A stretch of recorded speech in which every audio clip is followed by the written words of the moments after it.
Ayer sábado veíamos en las noticias algo realmente chocante, espeluznante, que yo pensé que no íbamos a ver por mucho tiempo. Ya hemos visto que Gendarmería está completamente contaminada con el tema del narcotráfico. Estamos viendo también que Carabineros de Chile, la PDI, también ha sufrido situaciones gravísimas de funcionarios involucrados en el tema de las drogas. Hace pocas semanas veíamos que el ejército había tenido que separar de sus filas a un grupo de funcionarios por el mismo problema. Pero anoche la Fuerza Aérea de Chile, una Fuerza Aérea que se había mantenido bastante distante a todo este tipo de situaciones del narcotráfico, ha caído. ¿Cuál es mi problema? Mi problema hoy día no es el hecho de que esté saliendo a la luz pública. Mi problema es que está saliendo por la cantidad de casos que están habiendo en cada una de ellas. A mí me pueden decir de que son los protocolos que están funcionando o los procedimientos que están funcionando, pero la verdad sea dicha, yo no creo que realmente estén funcionando. Yo creo que simplemente hay tanto que ya no se puede ocultar. Así empezamos el par en el web del día de hoy.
...248 días faltan para que este funesto gobierno termine.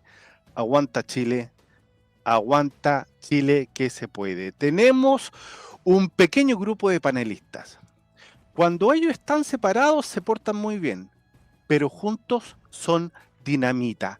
Marcela Rus y Juan Pablo Leighton, yo creo que deberíamos mantenerlos separados, pero bueno, acá están nuevamente juntos. Marcela, ¿cómo estás? Pero muy buenos días desde Antofagasta, ¿todo bien? Hola, buenos días, gusto en saludarles, Emilio. Bueno, todavía no veo a Juan Pablo, pero aquí Y sí, todo bien. lo traemos al tiro. ¿Cómo Todo está bien. Juan Pablo? Desde Santiago de Chile, Juan Pablo Leighton, ¿todo bien? Hola Emilio, ¿cómo estás? Marcela, un gusto saludarte. Muchas gracias por la invitación. Nuevamente hoy día vamos con todo. Vamos con Hoy todo. día hay un programa que realmente es de esos programas que periodísticamente hablando, claro que son importantes, pero da penita, especialmente a la gente que tiene su corazoncito con Chile, especialmente a la gente que tiene su corazoncito con las instituciones. Da un poquito de pena, da un poquito de pena. Pero voy a partir conversando con ustedes sobre un tema que me llamó mucho la atención. Apareció en todos los medios de comunicación que la pobreza había crecido de un 6% 20. a un 20, déjame quitar esta, a un 22.3%. Yo quiero decirles que obviamente soy un obsesionado con el tema de los números y me puse a investigar esta situación. porque independientemente a que sabemos que Chile tiene un problema bastante grave con respecto a la pobreza, con respecto a la cesantía, con respecto a las pymes, con respecto a la inflación, a la inversión externa que se está yendo cada vez más. Quise descubrir por qué este número había crecido de esa forma. ¿Y qué me encontré, chiquillos? Me encontré que la CEP tiene un nuevo informe, tiene una nueva forma, una nueva metodología para contabilizar la pobreza en Chile. Esta nueva metodología ha hecho dos cosas. La primera, saber de que hay más pobres de los que normalmente habíamos pensado que teníamos. Y el segundo es que nosotros en estos momentos tenemos al frente de nosotros un nuevo sistema de monitoreo de la pobreza mucho más exacto, porque te contabiliza mucho mejor los productos que realmente los pobres comen o usan en forma cotidiana. Voy a leer la lámina. CEP, nuevo informe triplica la cifra oficial de la pobreza en Chile. Pasa del 6.5, que son como 1.3 millones de chilenos, al 22.3 bajo la nueva metodología. Más información y patrones de consumos actualizados. La eterna discusión del crecimiento versus la redistribución. Ustedes saben que aquí tenemos dos polos políticos prácticamente, la derecha y la izquierda. La derecha arguye de que la pobreza se erradica con el crecimiento y la izquierda alega que la mejor forma de hacerlo es redistribuyendo la riqueza en forma más pareja. Bueno, el estudio muestra, señoras y señores, que el 90% de la verdadera solución para el problema de la pobreza en Chile va absolutamente con la mano del crecimiento. ¿Cómo se logra ese crecimiento? Según la CEP, protegiendo a las pymes y creando nuevos empleos. Señoras y señores, voilà. ¿A quién le puede llegar a sorprender esto que nosotros lo venimos diciendo desde el día número 1? Marcela. Bueno, como bien tú decías, y también lo comentábamos anteriormente en otros programas, la encuesta CEP es una de las encuestas más creíbles y más creíbles por la forma de medición que tiene, que es un poco más objetiva y realista al ser objetiva.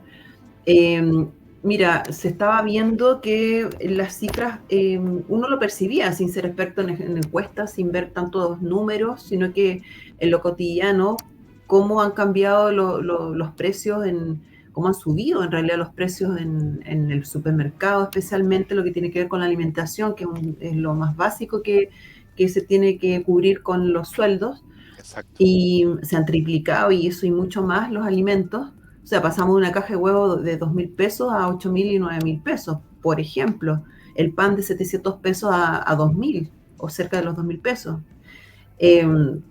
Entonces, claro que nosotros percibíamos que la cifra era mayor y en especial porque nos están creando un país pobre por esta inmigración ilegal descontrolada que está haciendo que entran personas que no están capacitadas para trabajar, entran de manera ilegal, las vemos pidiendo. En el caso de Antofagasta son demasiadas personas que tú ves en la calle con niños,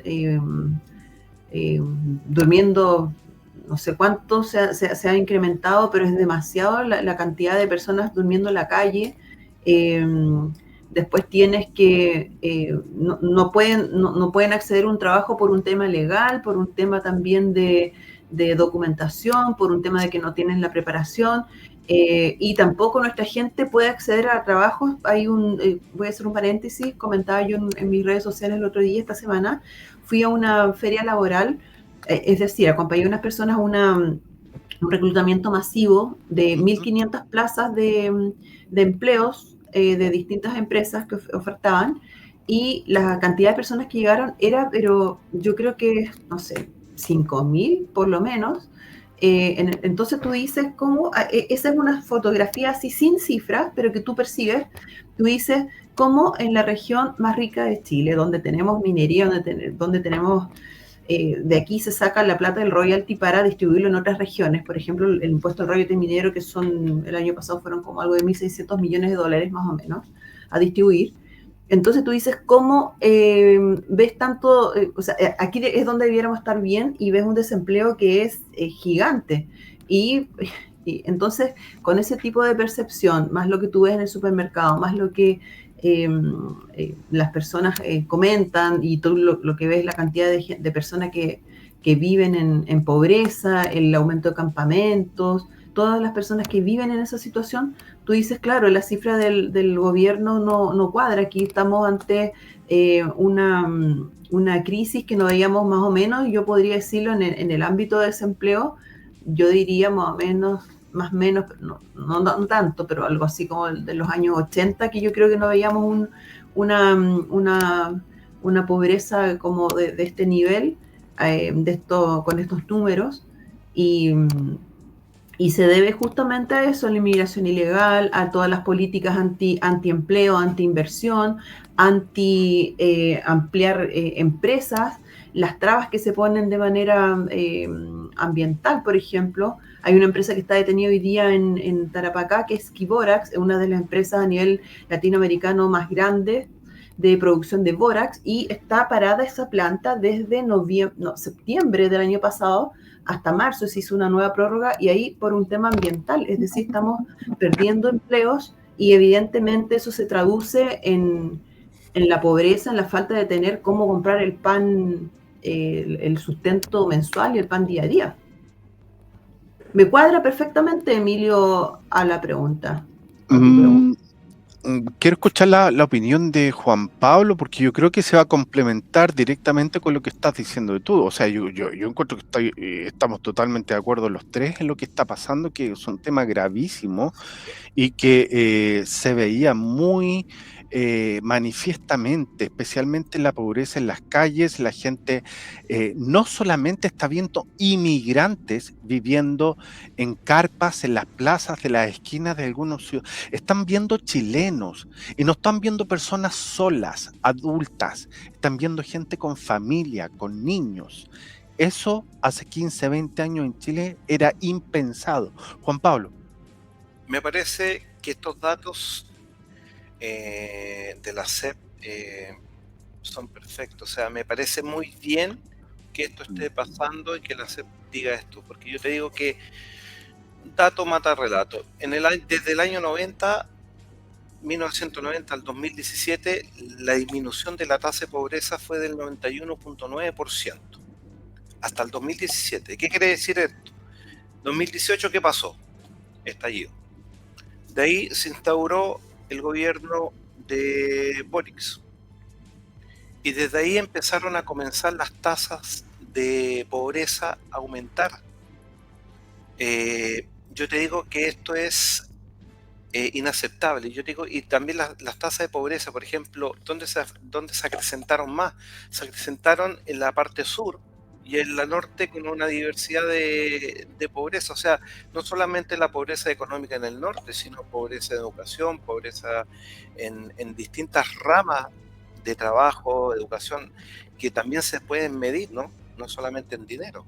Y yo te digo que la inmigración también ha jugado un tema fundamental. Yo te digo que acá, en lo personal, acá en la comuna de Maipú, la parte inmigrante, no quiero colocar país, pero la mayoría son haitianos. Acá en un sector donde hay un trébol de vehículos, donde bajan vehículos, suben vehículos, en los espacios que hay ahí, espacios comunes, en espacios de 1,5 metros, empezaron a construir casas, y hay una ciudad, realmente una ciudad, que no tiene desagüe. Le colocaron luz para no tener más problemas, pero no hay desagüe. Los desechos orgánicos los tiran a las calles, niños jugando. Es asqueroso pasar por ahí. Entonces, los niveles, claro, han aumentado exponencialmente con todo este sistema. Han aumentado por la inflación. El otro día veíamos con Parrine el desempleo 8.8%, en mujer el 10%, y casualmente la mayor parte de cesantía está en la región metropolitana. Absolutamente. Lo que ustedes están hablando, yo creo que refleja también una urgencia de los mecanismos de medición, de lograr ajustar todas estas cifras, porque digamos las cosas como son. Todo el mundo sabía que esa cifra era mucho más alta y obviamente que no se reflejaba en ningún estudio serio, en ningún estudio formal. Y ahora lo estamos viendo. Quiero pasar a la segunda lámina porque obviamente tengo muchas cositas que están pasando y quiero pasar en esta oportunidad a lo que estábamos hablando en la introducción. Ya habíamos visto desde la fecha del 26 de mayo, detienen a su oficial de gendarmería sorprendido intentando ingresar a la cárcel con droga y celular, una cosa que la habíamos visto muchas veces antes. Después nos habíamos golpeado una semana después con el tema de desbaratan banda dedicada a internar droga. 6 suboficiales del ejército detenidos. Y anoche veíamos lo siguiente: 5 integrantes de la Fuerza Aérea son detenidos, intentaban trasladar sustancias ilícitas en vuelo hacia Santiago en un avión institucional. O sea, nótese eso también. O sea, los involucrados pertenecientes a la Primera Brigada Aérea de Iquique fueron puestos a disposición de la justicia. A través de un comunicado, la Fuerza Aérea de Chile informó que detectó el intento de traslado de unas sustancias ilícitas, cocaína, desde Iquique a Santiago, según precisó la entidad, gracias al reforzamiento de los controles preventivos y a los permanentes procedimientos de seguridad. Se logró detectar un intento de traslado de una sustancia ilícita por parte de los funcionarios de la Primera Brigada Aérea de Iquique, previo a un vuelo institucional hacia Santiago. Marcela. Lo conversábamos el otro día. A ver, cuando tú, bueno, antes, ¿qué es primero? Lo primero es, estos gobiernos ultra izquierda lo que pretenden es infiltrar a las Fuerzas Armadas y de Orden y infiltrarlas haciendo o tentándolos de alguna manera. ¿Y cuál es la forma también de tentarlos en cierto modo? Cuando tú ves que, cuando se ve que las instituciones, a ver, que no se aplica la Constitución ni las leyes, que no están funcionando algunas cosas, comienzan a abrirse puertas para decir, bueno, en el caso de Carabineros, por ejemplo, todo el maltrato que ha tenido Carabineros, o el maltrato que tuvieron los militares después de defendernos para el 11 de septiembre de 1973, todo el maltrato que han tenido. Entonces, con eso que empiezan ellos una sensación de ¿para qué hago el trabajo bien si en el fondo me van a pagar de esta manera? Y con ese maltrato, no todos, es una minoría, hay que destacarlo muy bien, pueden llegar a tentarse con la corrupción. Después, cuando tú tienes un gobierno de izquierda, por supuesto que quiere que todo esté corrompido, porque mientras todo está corrompido, comienza a crearse un ambiente de caos, de inseguridad, de no garantías de justicia, no garantías de nada.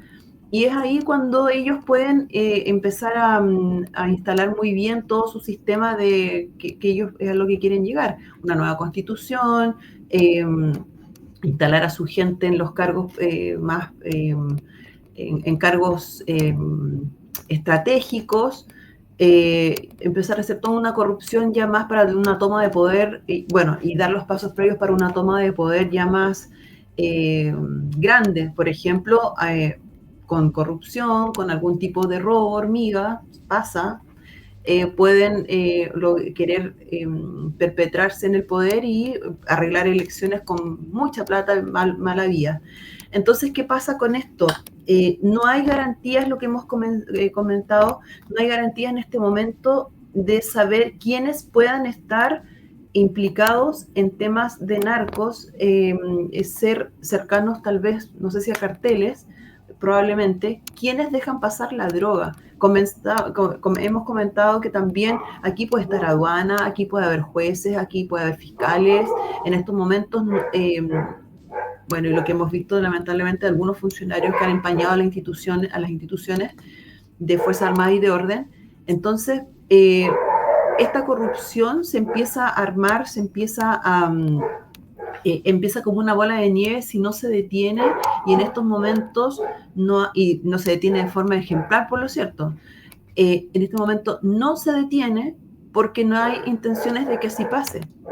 Al contrario, lo que comentaban en el inicio de este comentario, al contrario, les sirve que haya que el país esté así, porque ellos siguen avanzando. De hecho, la corrupción también y este desorden es una de las formas, es como hacer un estallido, ¿no? El estallido, los atentados, hay varias formas de poder empezar a llegar al poder, a que haya este desorden y ellos poder seguir avanzando por debajo, y esta también es una de esas formas de hacerlo. Entonces, mientras tengamos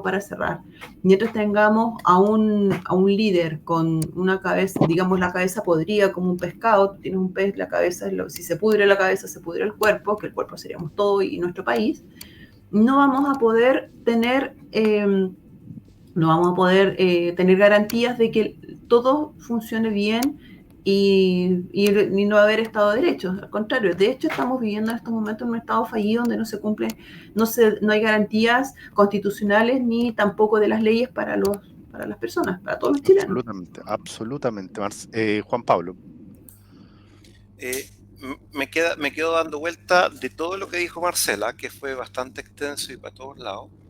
Marcela, tú dijiste que porque las Fuerzas Armadas eran maltratadas, están siendo corruptas. Sí, mira, cuando tú comienzas a desvalorar a tus Fuerzas Armadas y de Orden, que son el bastión que tienen los países para distintos tipos de protecciones según sus funciones. ¿Los maltratos vienen a nivel de gobierno? No, lo que Marcela... de políticos de izquierda, lo que hicieron con Carabineros durante el estallido, crear un estallido. Si yo soy de las Fuerzas Armadas y quiero traficar algo con un avión lo que pasó para el año 73, los presos políticos de Punta Peuco, por ejemplo, y las personas que siguen ingresando desde más de 50 años hasta la fecha, digamos hoy día, este año, estos meses, a la cárcel. Claro que sí. Entonces, nadie se quiere atrever a hacer el trabajo de lo que le corresponde a su función, porque dicen después me van a pagar de esta manera y mejor no me meto, mejor empieza a corromperse todo. Sí. Esto es como cuando un padre tiene hijos. Si tú no cuidas tus hijos, lo más probable es que fuera de la casa van a ser vapuleados. Y en estos momentos lo que yo escucho de Marcela, a mí me tiene me da todo sentido, especialmente cuando yo veo lo que ha pasado con Carabineros de Chile. Con Carabineros de Chile nosotros tenemos que ver que ha sido una institución que logró ser la institución más importante de la República de Chile, hasta cuando la candidata Jara se colocaba poleras matapaco y otros poemas más que ella gritaba y recitaba en las calles. O sea, yo encuentro que sí hay un punto de un abandono manifiesto de los gobiernos a las instituciones de las Fuerzas Armadas. Y yo creo que... totalmente diferente, sí, pero lo que pasó en Venezuela, las Fuerzas Armadas, ojo. No, una cosa. Claro, que no estamos en los luz de eso, pero si no le ponemos atajo ahora, no sé si habrá garantías de que de hecho hay que pararlo, está en un momento justo pararlo.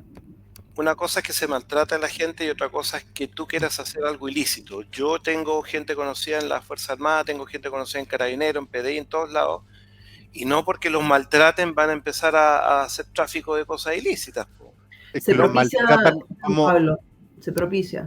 los maltratas como institución y el Sí, yo espíritu te de esa entiendo. institución cae, la moral cae y se forma un Exacto. equipo de gente vulnerable, Que dicen, claro, completamente vulnerable, y lo hacen en forma absolutamente psicológicamente probada, porque como Marcela dice, esto ya ha sido probado en otros países. Y también se sabe lo que viene después de esto. Lo que pasa es que nosotros hay veces que no lo queremos ver porque creemos que porque Chile no va a caer en esto, pero estamos así, así, de irnos no a la B, a la C. La corrupción en la institución está. Sí. Está ahí, todos eso lo sabemos, está, de hecho, por algo ya 5 funcionarios trasladaron cosas ilícitas, es porque está, o sea, eso es la punta del iceberg, Sí.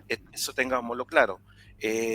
La Fuerza Armada también, Carabineros también, todo, en todo ámbito. El tema es sacarlo de ahí.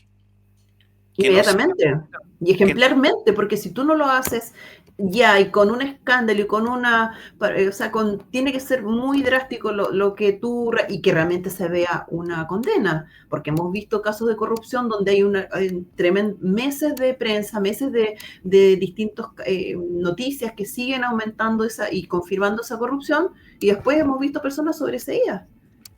¿En el poder político hay corrupción de lo mismo? Sí, por supuesto. Y por supuesto. Entonces, y en todos los partidos.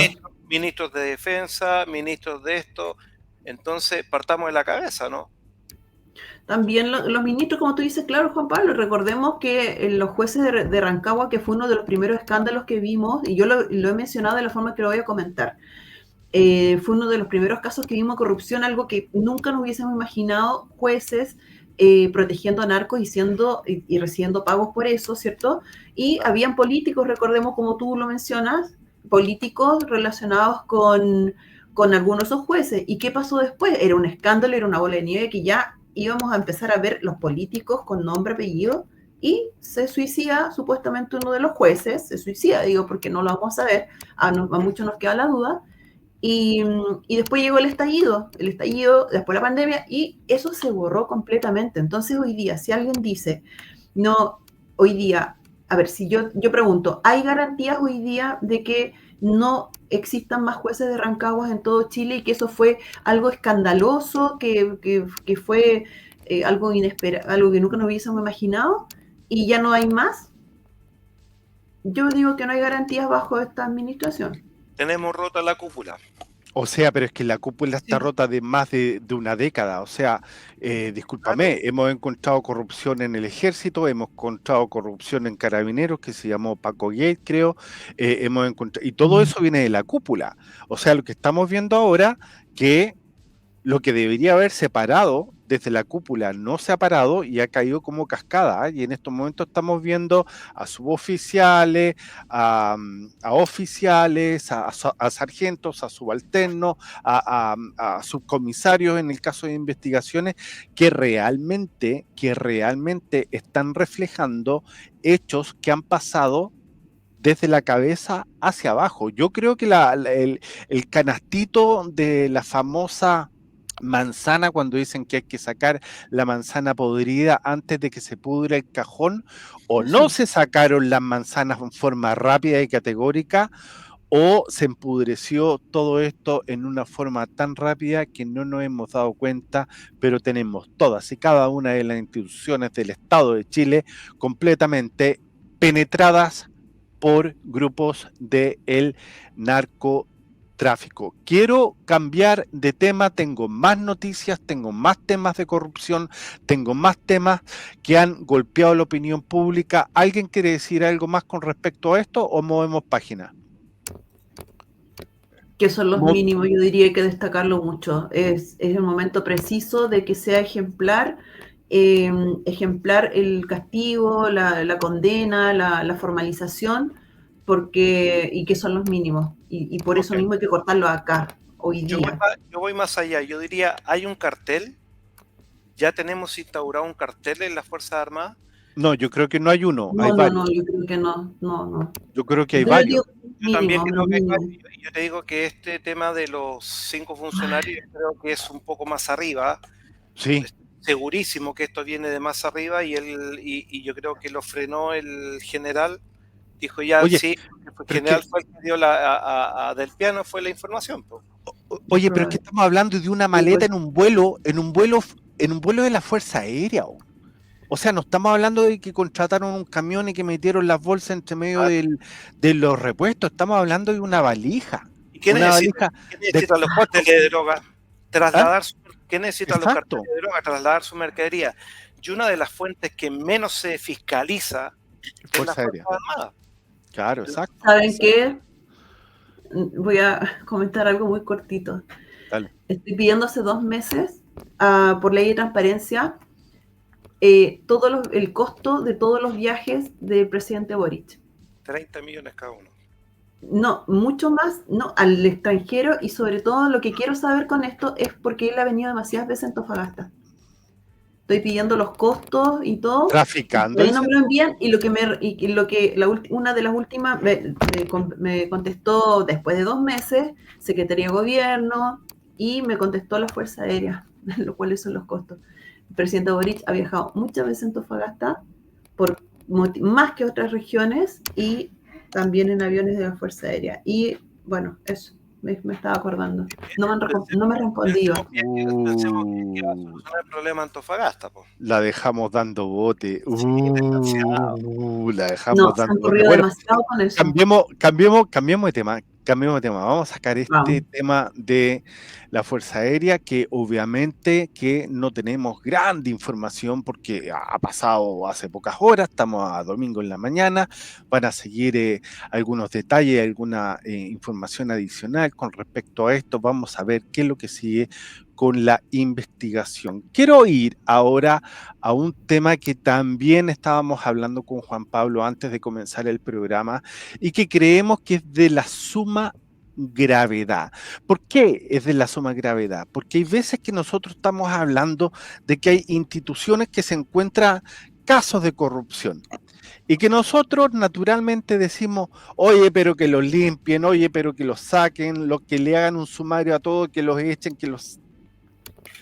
Pero ¿cuánto? Estamos hablando de que se revela que 692 funcionarios del Poder Judicial salieron del país con licencia, incluidos 84 jueces. Creo que tenemos un problema nuevamente institucional. Nuevamente, que tampoco se puede llegar a hacer la justicia que nosotros queremos. Vamos a leer la nota. Dice, tras conocer un informe que concluyó en 692 funcionarios del Poder Judicial salieron del país estando con licencia médica, la Corte Suprema definió remitir la nómina de trabajadores involucrados a la Corte de Apelaciones para dar inicio a los procedimientos disciplinarios. Recordemos que tras revelarse el informe de la Contraloría que develó el escándalo del máximo tribunal, por resolución de la fecha 23 de mayo, ordenó a su fiscal judicial recopilar los antecedentes relativos a funcionarios del Poder Judicial implicados, 84 jueces haciendo trampa. ¿Cómo puedo yo volver a colocar a uno de esos jueces a impartir justicia si sabemos y está comprobado que ellos también han hecho trampa?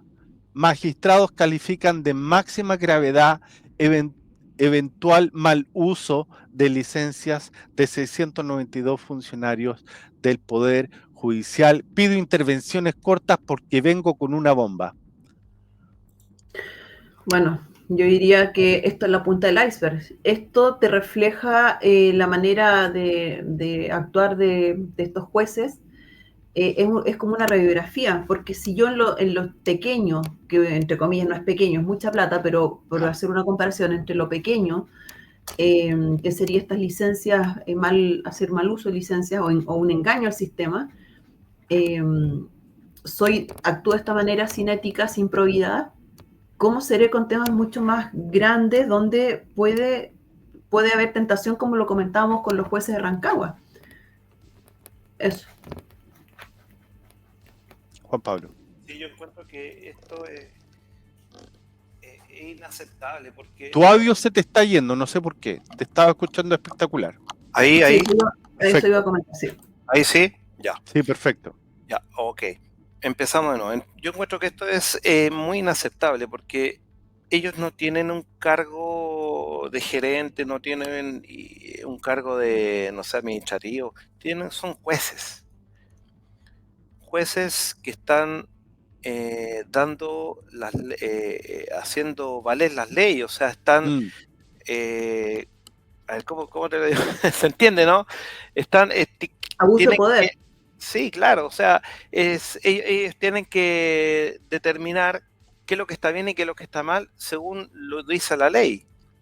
Entonces, que ellos mismos estén haciendo cosas que van en contra del sistema, ya eso hay que sacarlo inmediatamente, corte y claro, fuera. Nada más que eso. ¿Cómo se pasa de una institución a otra donde podemos recorrer que en corto tiempo la corruptela ha ido penetrando de a poco en cada uno de ellos? De capitán a paje, sin excepción, hemos visto que cada una de las instituciones, incluso la Iglesia Católica, ha pasado por periodos que desgraciadamente nos han dejado una huella bastante amarga en nuestra historia reciente. Quiero cambiar de tema, chicos. Porque hay una cosa que a mí me está moviendo mucho la cabeza durante las últimas semanas. Y es el tema del golpe de Estado de 1973. Empezó a hacerme ruido cuando escuché las declaraciones de la candidata a la presidencia de la República, Evelyn Matei, cuando ella dijo que la violación de los derechos humanos era inevitable. He venido escuchando izquierdas y derechas hablar sobre el tema de la dictadura. Han pasado ya bastante tiempo, 5 décadas, y este tema no ha quedado atrás. Y me doy cuenta que las noticias que nosotros estamos mostrando ahora, hay medios de comunicación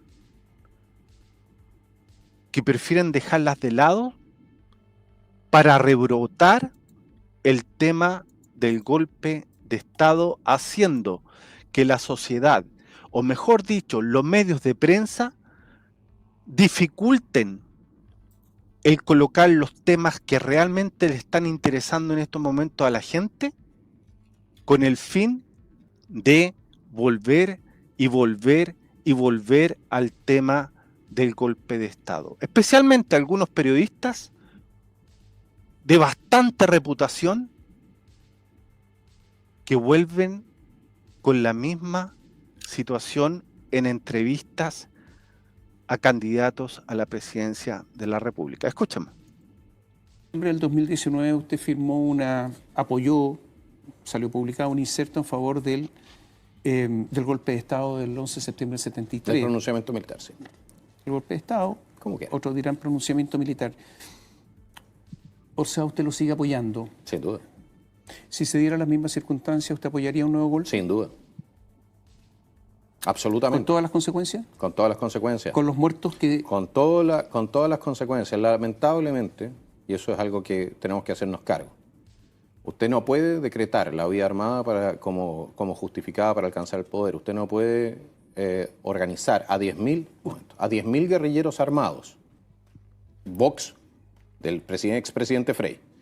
Usted no puede desatar la guerra y la lucha de clases y cuando recibe una respuesta esperar que ésta sea pacífica. Johannes, yo no voy a entrar en una discusión histórica muy larga. Solamente le quiero preguntar, las detenciones, las desapariciones, las torturas y los asesinatos ¿fueron inevitables, dice usted? No creo que hayan sido inevitables. Eso me acaba de decir. No, lo que le dije fue que en el caso de que hubiese un conflicto de esa naturaleza que pudo haber alcanzado los ribetes de una guerra civil, de la mano de la cantidad de gente armada que había, ya, evidentemente que iban a haber muertos, iban a haber violaciones de derechos humanos, disculpen, porque sabe que cuando la gente armada se enfrenta, normalmente se violan los derechos humanos. Por lo demás, hacer presente lo siguiente, que el ejército de Chile en su momento actuó de acuerdo con aquello para lo cual había sido entrenado bajo el control del régimen democrático. Y estamos hablando desde González Videla para adelante, que mandaron a los... Bueno, pero no me quiere dejar responder. Yo me niego a pensar que el ejército está entrenado para torturar. Bueno, pero es efectivamente así. Pero para torturar. Pero si el ejército, en lo que era el combate antisubversivo, contrainsurgencia, los cursos de contrainsurgencia, en los años 60, en los años 50, 60 y 70, incluido el gobierno de Salvador Allende, se despachaban a los oficiales a ser entrenados en Estados Unidos. ¿A torturar? En técnicas de contrainsurgencia. ¿Y sabe qué? Pero la efectivamente, Estados Unidos enseñó, aprendido de los franceses y de la guerra en Argelia, le enseñaron a nuestros oficiales a obtener información a través de la tortura. Y le voy a decir una cosa, y lo hicieron con la complicidad o con la aceptación del régimen democrático, es decir, de la derecha, de la izquierda, de los radicales y de los comunistas y de los socialistas. ¿Usted ha leído sobre las torturas que se cometieron bajo el... Sin duda. ¿Ha leído los centros de tortura? Pero si no le estoy defendiendo las torturas. Pero está justificando todo, porque era casi inevitable. No estoy justificando las torturas. ¿Está dispuesto a indultar a los militares que están presos? No, permítame. ¿Por qué? Yo no estoy justificando las torturas, no voy a dejar que me permita... Federico el Grande prohibió las torturas del siglo XVIII porque no servían, entre otras cosas. ¿Ya? Creo que la tortura es una forma brutal y por lo demás muy poco práctica de obtener información. Y es un castigo inmerecido. Es una violación de las cosas más básicas en las cuales cree el ser humano. Pero voy a decir una cosa. En este país, la clase política no se puede hacer la loca respecto de la forma y el tipo de entrenamiento que recibieron nuestros uniformados antes del 73, porque era un gobierno civil. Y la clase política hasta el día de hoy hace como si no hubiesen tenido nada que ver y como si todo esto hubiese sido entonces una cosa que nació de la nada. Y ese no es correcto. O sea que no hay ningún responsable. Sí, evidentemente que hay responsables. En primer lugar, empecemos por aquellos que declararon que la vía armada era pero me legítima estoy para refiriendo que después cuando estaban derrotados. ¿No? ¿Cuando estaban derrotados? Sí. Bueno, ¿cuándo estuvieron derrotados? En mi opinión, estuvieron derrotados en 1989. Lograron harto. Bueno, la derrota fue global. Y después el candidato Johannes Kaiser nuevamente, por esta noticia, creada absolutamente en forma artificial, tiene que salir a aclarar sus propios dichos de esta forma. Últimos dichos que causaron revuelo con respecto a hablar un golpe de Estado, si nos podría comentar bajo qué parámetros sería esto, si nos puede desarrollar este planteamiento finalmente. El desarrollo lo dio Tomás Mochati, en las mismas condiciones que en 1973. Esa es la pregunta que me hizo. Entonces, si me pregunta ¿usted estaría de acuerdo con un golpe militar si se repitieran las mismas condiciones de 1973? Le dije que sí. Las mismas condiciones, no otras, las mismas. Esa es la pregunta. Entonces yo me pregunto si los señores periodistas no escucharon esa parte de la entrevista. Las mismas condiciones significa que la Corte Suprema declara al presidente fuera de la ley. La Contraloría dice que está violando la ley. Y que el Congreso acuerda solicitarle a las Fuerzas Armadas remover al presidente de la República. Que es lo que pasó en agosto de 1973. Esas son las mismas condiciones. Que hay 10.000 guerrilleros armados, que en Chile no se respeta la Constitución y las leyes, que se asesina a los opositores políticos, que, bueno, la verdad es que no entiendo el revuelo, porque para más remate, el 2023, en agosto del 2023, el Congreso de Chile votó en contra de condenar la resolución de agosto de 1973, que llamaba a las Fuerzas Armadas nosotros votamos en contra, la mayoría del Congreso de Chile, en agosto del 2023, votó en contra de condenar el llamado que hizo el Congreso en agosto de 1973 a las Fuerzas Armadas a intervenir en contra del gobierno de Allende. Entonces no entiendo el escándalo. Diputado, yo le quiero invertir la pregunta. Ya a 50 años, sabiendo las consecuencias que tuvo golpe de Estado o el pronunciamiento militar, ¿estaría de acuerdo con volverlo a repetir? A ver, pero dense cuenta de lo siguiente. ¿Usted cree que la democracia cristiana no sabía en esa época cuáles iban a ser las consecuencias? Ah, no, es que pensamos que iba a ser un camino una caminata al bosque, o que el Partido Radical, en su momento, el Partido Radical también apoyó el golpe de Estado, que ellos no sabían cuáles iban a ser las consecuencias de que las Fuerzas Armadas se enfrentaran a 10.000 guerrilleros armados y que se impusiese entonces la represión sobre las fuerzas de gobierno de la época. ¿En serio son tan inocentes de creerle a la clase política de Chile que ellos no sabían, cuando llamaron a las Fuerzas Armadas, cuáles iban a ser las consecuencias? Vamos, todos sabían que si hay un golpe de Estado, eso va de la mano de la aplicación de violencia. Y la aplicación de violencia significa, entre otras cosas, también violaciones de derechos humanos. ¿Estoy de acuerdo con la violación de derechos humanos? No, no lo estoy. No estoy de acuerdo, pero si la violencia política no la iniciamos nosotros. La violencia política la inició el Partido Socialista en 1967 y el Partido Comunista incluso antes. Entonces la pregunta, y otra pregunta, hace 2 años, el 2021, las mismas fuerzas que me están criticando a mí, votaron en contra de que se pudiese sancionar a los partidos políticos si incitaban a la violencia. ¿Por qué no somos un poco más honestos en este país? ¿Ah? ¿Estamos de acuerdo con que se produzca de nuevo una situación como el 73? No. ¿La quiero? No. ¿Cómo se le ocurre que voy a querer que Chile pase hambre de nuevo, que estemos enfrentados, que haya milicias armadas? ¿Cómo se le ocurre? Seamos razonables. Pues si no queremos que esa situación se repita, entonces, por favor, eso significa también que todas las fuerzas políticas tienen que estar comprometidas con respetar la Constitución y las leyes. Y me van a disculpar, pero el 1810 hubo fuerzas políticas que demostraron que no estaban dispuestas a respetar la Constitución y la ley. Preguntas que se me hacen después de haber escuchado estos 2 videos. Primero, ¿es necesario cada vez que hayan elecciones en Chile volver a preguntar asuntos del 1973? ¿Es necesario, señor Mochati, usted, un periodista con tanto prestigio y experiencia, que tenga que estar tratando de buscar un pequeño rating en su entrevista en Megavisión, volviendo a tocar ese tema que lo único que hace es abrir nuevas heridas? La sociedad se construye con cada uno de los actores, y la prensa y usted, que independientemente que no sea periodista, es un abogado, pero es dueño de un medio de comunicación. Usted también es parte importante de esta construcción de la paz en Chile. Abro el micrófono, Marcela Rosso.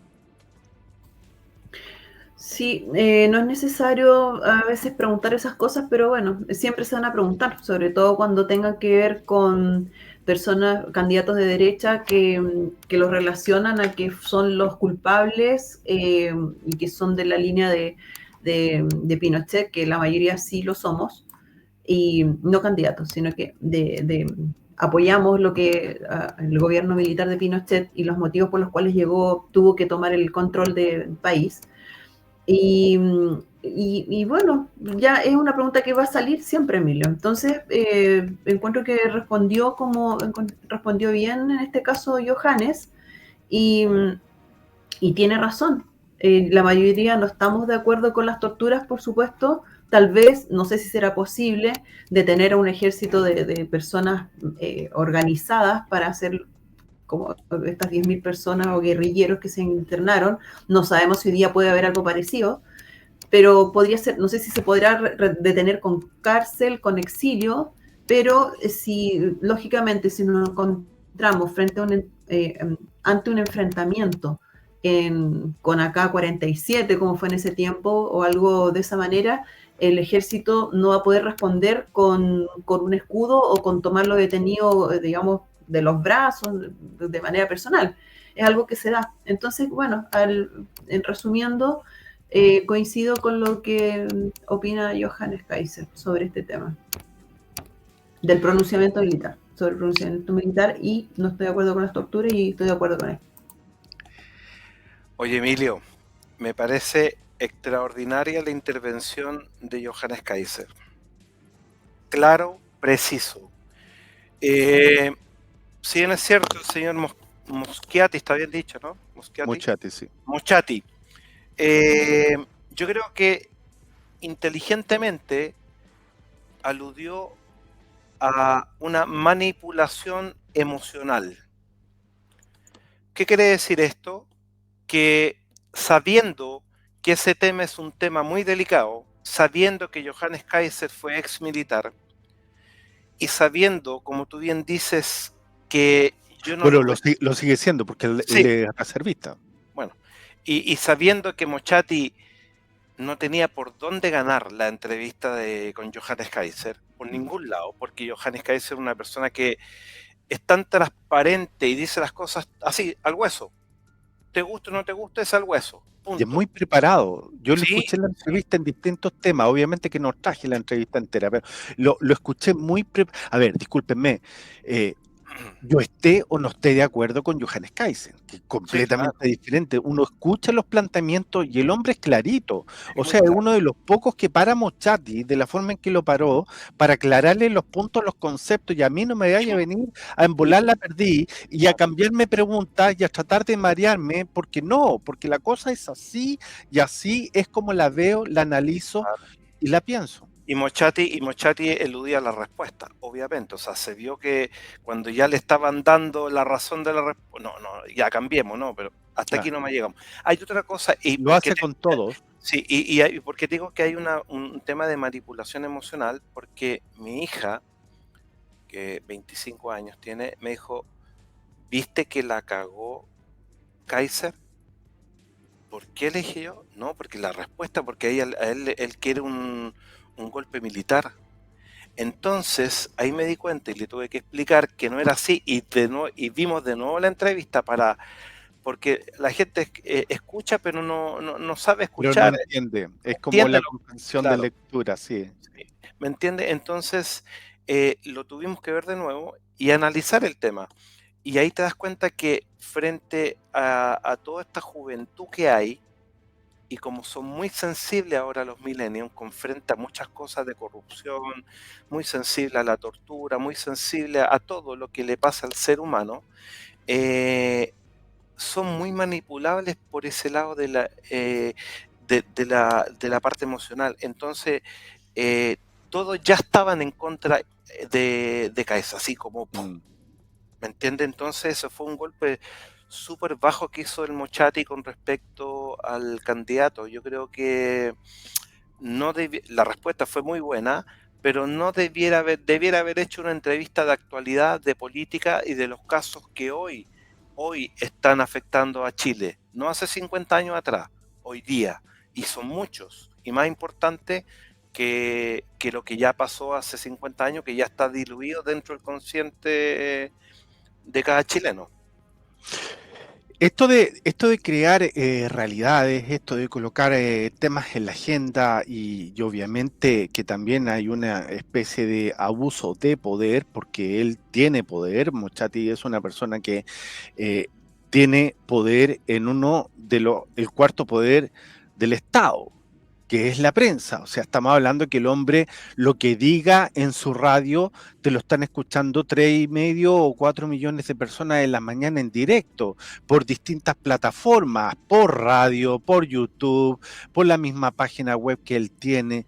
O sea, yo no sé, caso si este señor realmente dimensiona la cantidad de gente que lo escucha y la responsabilidad que él tiene como para llegar a tocar este tema de una forma como si estuviéramos recién saliendo de la democracia. O sea, tenemos temas, tenemos algunas cosas que podríamos colocar en la agenda, como por ejemplo lo mismo que estaba pasando con el tema de la pobreza, como por ejemplo explicar que estos parámetros van a ser cambiados y que por eso esa cifra iba a ser mucho más grande, o hablar con el tema de lo que está pasando con un presidente de la República que está usando plata de todos los chilenos para darse unos viajes absolutamente injustificables, porque discúlpame, gastarte una cantidad de dinero importante en un viaje usando las facilidades que tiene el Estado, te está sacando dinero de lo que la gente realmente necesita. Dejemos a un lado el tema del avioncito, que contamina, porque él es una persona que obviamente que le gusta mucho la ecología, cuando él no contamina, pero cuando él contamina, da lo mismo. Está bien. Hay cosas en Chile que son de real importancia, que hay que hablarlas y no realmente colocar en una entrevista que la está viendo prácticamente 4 millones de personas hasta el momento, tratar de embolar la perdiz con una situación que todavía está dejando gente afectada y dolida en el camino.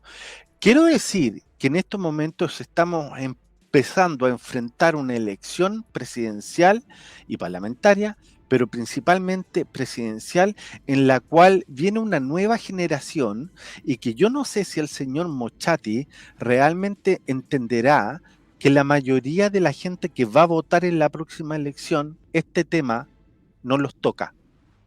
Pero sí, hay una cantidad importante que los hiere. Marcela. Disculpa, yo creo que con la expertise que tiene él y con el prestigio que tiene y su calidad de periodista, perdió la objetividad.